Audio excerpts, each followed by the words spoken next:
जब हम मुश्किल कहते हैं तो जीवन में सिर्फ शारीरिक मुश्किलें आ सकती हैं।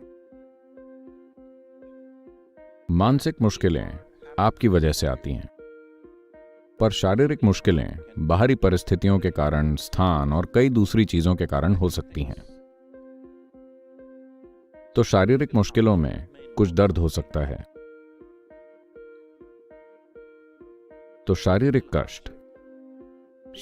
कष्ट से गुजरने वाले लोग हमेशा मजबूत होकर उससे बाहर आते हैं। क्या ऐसा है? पर क्योंकि आपने स्वेच्छा से अपने शरीर को उस मुश्किल में डाला है, इसलिए आप ऐसी चीज का अनुभव कर पाते हैं जो दूसरों की पहुंच से बाहर है ना? तो शारीरिक मुश्किल एक जबरदस्त संभावना है, क्योंकि इंसानी शरीर की प्रकृति ऐसी है कि ये इस्तेमाल के साथ ही बेहतर होती है। अगर आप इसे स्वेच्छा से करते हैं तो मुश्किल में भी आनंद होगा। इसे अनिच्छा से किया जाए तो यह सबसे भयानक चीज होगी। तो सवाल सिर्फ इच्छा और अनिच्छा का है।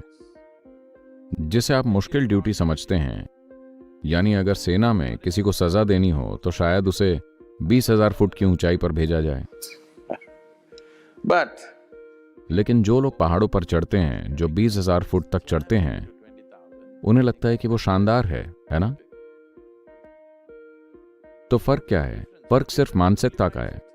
कोई इसे स्वेच्छा से कर रहा है, कोई दूसरा सोचता है कि उनके साथ जबरदस्ती हो रही है। बस इतना ही फर्क है। देखिए, यही तो जीवन है। हम जहां कहीं भी हैं, जो कुछ भी जीवन के किसी भी पल में, अगर हम कोई काम अपनी इच्छा से करते हैं तो वो स्वर्ग के समान है। जो काम हम इच्छा से नहीं करते वो नरक है ना? कुछ भी, चाहे कुछ भी हो। जब आप गुलाब जामुन खाना चाहते हैं और आप उसे अपनी इच्छा से उठाकर खाते हैं तो बहुत अच्छा लगता है। जब आप नहीं खाना चाहते, तब अगर कोई उन्हें आपके मुंह में ठूंसने लगे तो भयानक होगा। तो फर्क केवल इच्छा और अनिच्छा का है। यही वो बुनियादी चीज है जो हर मनुष्य को करनी चाहिए। अभी देखिए, हम जो कुछ भी करें, अगर मेरे पास कोई विकल्प होता तो मैं कुछ और करता, लेकिन अभी मैं ये कर रहा हूं। मान लीजिए मैं जो कुछ भी कर रहा हूं, अगर उसे इच्छा से किया जाए तो जो चीज आपको पसंद नहीं है वो भी एक शानदार प्रक्रिया बन जाएगी। अगर उसे अनिच्छा से किया जाए तो आप देखेंगे कि वो एक भयानक प्रक्रिया बन जाएगी। पर जो मुझे पसंद नहीं है उसे मैं अपनी इच्छा से क्यों करूं? ठीक है, अगर आपको पीड़ित होना पसंद है तो ठीक है। अगर आपको पसंद नहीं आता तो कल ऐसा ना करें। पर आज जब आप इसे कर रहे हैं तो इच्छा से करें। अगर आप इसे स्वेच्छा से करते हैं तो वो चीज भी जो आपको लगता है कि आपको पसंद नहीं है, वो भी एक बड़ी खुशी और विकास की एक प्रक्रिया बन जाएगी।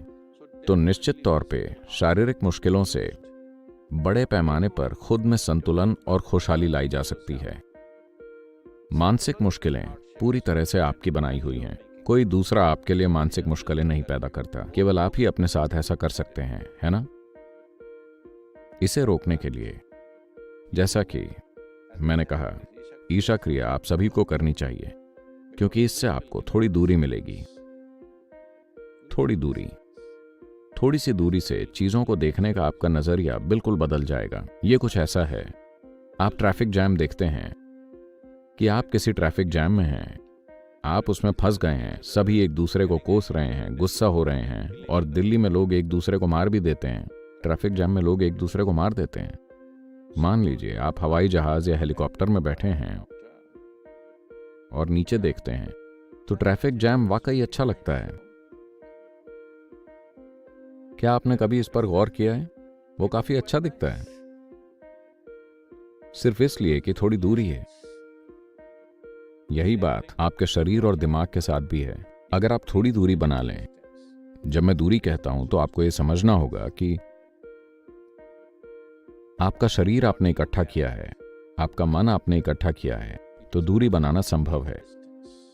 अगर आप थोड़ी दूरी बना लेते हैं तो अचानक मन की गतिविधि एक बढ़िया मनोरंजन बन जाएगी। मन सकारात्मक नहीं होगा, न ही नकारात्मक होगा, बस एक अच्छा मनोरंजन होगा। ये नकारात्मक या सकारात्मक तभी होता है जब आप इसमें फंस जाते हैं। इससे थोड़ा बाहर जाने के बाद अचानक आप पाते हैं कि आप अपने शरीर और मन का उपयोग किसी भी तरीके से कर पा रहे हैं। फिर वो आप पर हुक्म नहीं चलाएगा। तो शारीरिक मुश्किलों का जरूर फायदा उठाया जा सकता है। वो किसी इंसान को ताकत और खुशहाली के गहरे स्तर तक ले जाने के लिए एक बड़ा अवसर हो सकता है। मानसिक कष्ट आपके अपने बनाए हुए हैं, आपको उन्हें रोकना होगा।